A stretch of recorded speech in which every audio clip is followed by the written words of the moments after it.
em bóng thấy cơ thể bàn nắng tình trên bóng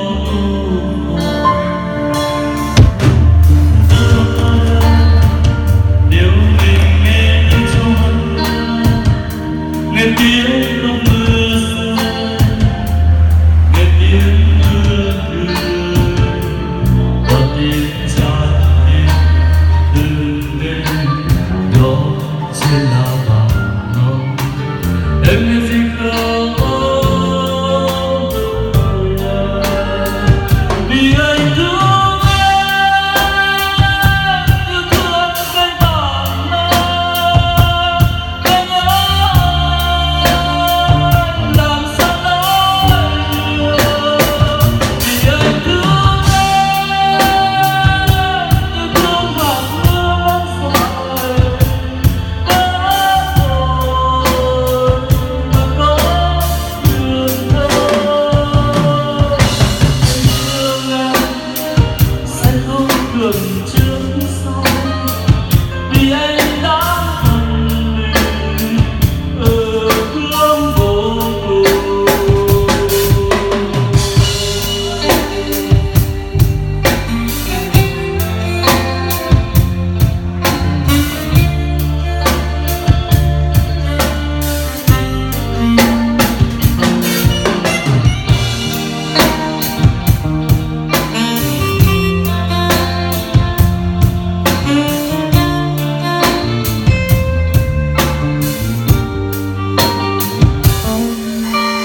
Đâu là cô đơn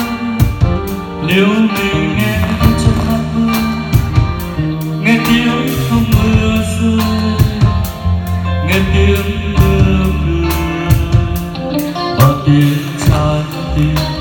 từng đêm gió trên lá vàng nồng em nghe gì không ơi vì anh thương em như thương cây vàng nồng anh ơi làm sao nói được vì anh thương em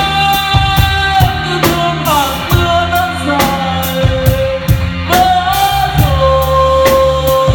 mà có đường đâu anh thương em sẽ không cần trước sau vì anh đã thành mình ở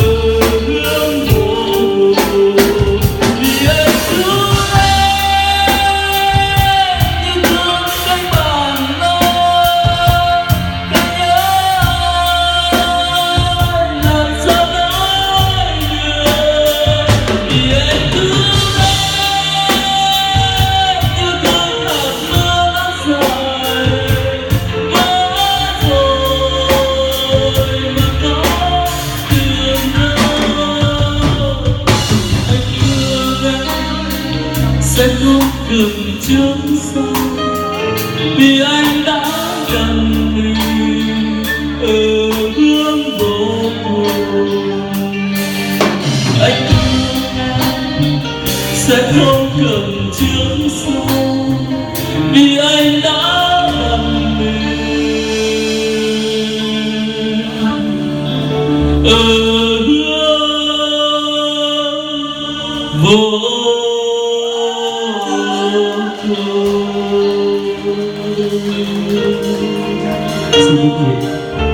Thay mặt Bạch Cu My